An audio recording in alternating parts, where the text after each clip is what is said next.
From Montana's news leader, this is the MTN 530 News. Good evening, everyone. Thanks for joining us tonight. I'm Jeanelle Slade. Well, COVID-19 help is here and more is on the way. This as traveling nurses and the Montana National Guard arrive at strained hospitals all across the state. Well, Montana counties report 20 more COVID-19 related deaths today. The most deaths are out of Cascade County, where health authorities reported 9 victims just over an hour ago. Gallatin County reports 3 additional victims, and here in Yellowstone County, 2 more. 114 Yellowstone County residents have died from COVID-19 related illness, as the statewide death toll has now reached 642. Let's take a look at the numbers. Here's the breakdown. In Yellowstone County, the age range with the most COVID-19 cases is from 20 to 39 years old. Between the dates of September 20th and November 8th, 20 to 39-year-olds consistently had the most new cases of any age group to week. In the second week of November, this group made up 37% of the county's new cases. The next highest age range, 40 to 59-year-olds at 27%. It's clear that cases are on the rise across the county. For the week of September 20th, Yellowstone County saw 366 new cases. 6 weeks later, for the week of November 8th, the county confirmed 1,064 new cases.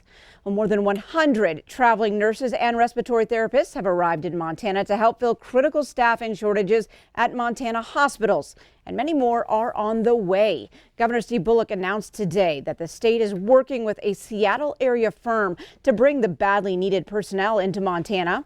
110 medical staffers arrived through last weekend, and another 170 are expected here by the end of the week. Most of the help is focused in our big hospitals in Billings, Kalispell, and Great Falls, but they're also heading to hospitals in Missoula, Butte, Bozeman, and Livingston. The Montana National Guard also has activated 58 members to help with non-medical duties at 5 of the state's larger hospitals. Montana hospitals are facing critical staff shortages right now. Many staffers have had to quarantine and cannot work either because of contracting COVID-19 or being in contact with those who have it. Well, Governor Bullock's office says it expects that the federal funds ultimately will pay the cost of the temporary medical staffing help. Well, with Thanksgiving coming up this week, it's usually filled with happiness, family, and food. But this year's holiday season also means more than 600 Montana families are missing and mourning the loss of a loved one due to COVID-19. As Q2's Victoria Hill reports, grief can be a helpless feeling. But one lame deer man is using that tragedy to help others. My father, his name is Isidore Whitewolf. He was a vet. I was close to him. I didn't think nothing of it when he first told me. He said, "Son, if I get this COVID, I'm not going to make it." And I thought, oh, he's tough. He'd been through a couple of heart stent surgeries and he gets through with diabetes. But Isidore would be right. A positive test on August 21st. I remember him telling me that he was scared when he did get it. He took his last breath 22 days later on September 11th. His family left to mourn. We all felt the grief and the shock of, we didn't see any of this coming to us. And they weren't alone. There was a lot of loss.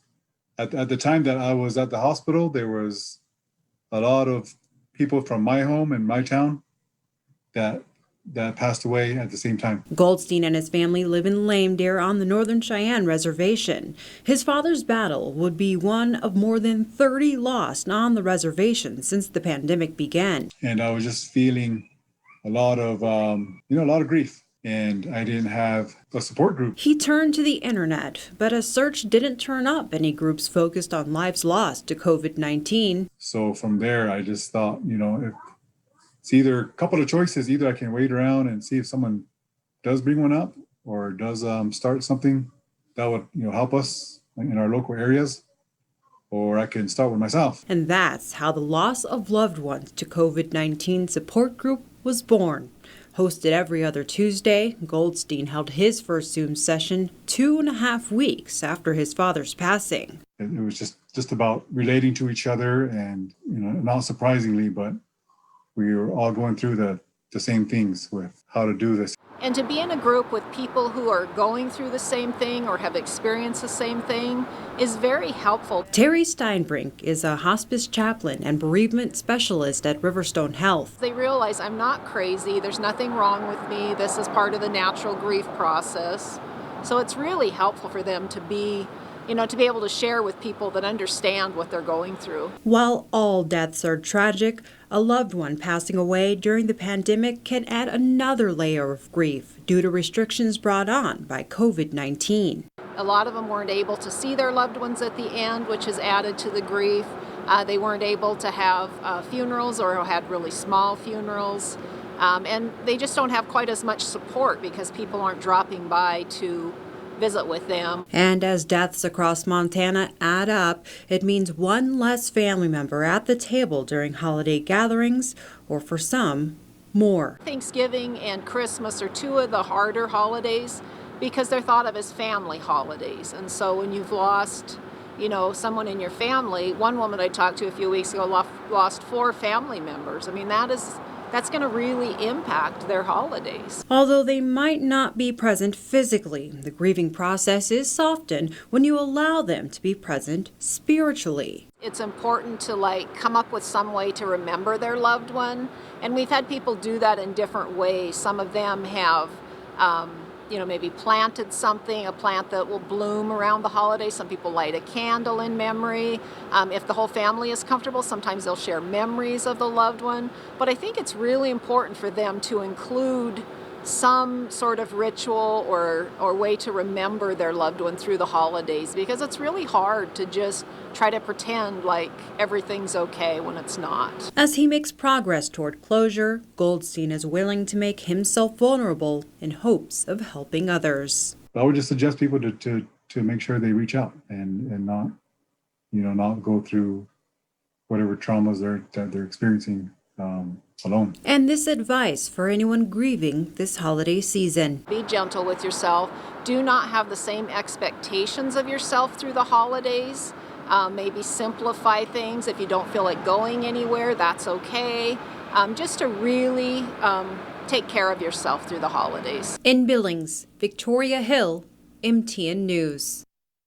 Thanks so much, Victoria. Now, running has played a part in Goldstein's journey to closure. On October 19th, he ran 26 miles, 1 mile for each member of the community that lost the battle against COVID-19. And if you're looking for resources and a local support group, details are listed in this story at ktvq.com.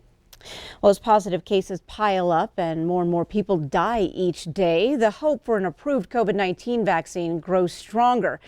But once okayed, there are still a lot of questions about when, where, how long, how much, and will the process move quickly? Well, today, the Montana Department of Health and Human Services announced a statewide team that will help communicate those answers. The State External COVID-19 Vaccination Plan Coordination Team, made up of Montana medical, tribal, government, and community leaders, will also give feedback as the process rolls out. The state has a draft plan that will likely remain in draft form for the duration of this pandemic as we learn more each day. The Montanans need to realize no matter what happens, it will not be an instant fix. This first initial round of vaccine, once it becomes available next month, will be available on a limited basis to the frontline workers, the frontline healthcare workers, those at most risk for COVID, and things like that. And so for most Montanans, it won't be available until later on in 2021. Now, the draft says the vaccine will be distributed in a 3-phase approach. Phase 1, within the first 2 months, this goes to targeted critical workforce people. That includes essential responders and people at the highest risk. Now, Phase 2, between 3 and 6 months, is expanded dispensing. This is the second dosing for Phase 1 recipients and first dosing for prioritized groups. And Phase 3, 6 months and beyond, this is expanded and normalized distribution, and it's public dispensing. At this point, it's believed there will be sufficient supply. Well, tomorrow will be the first Zoom call meeting with the new coordination team.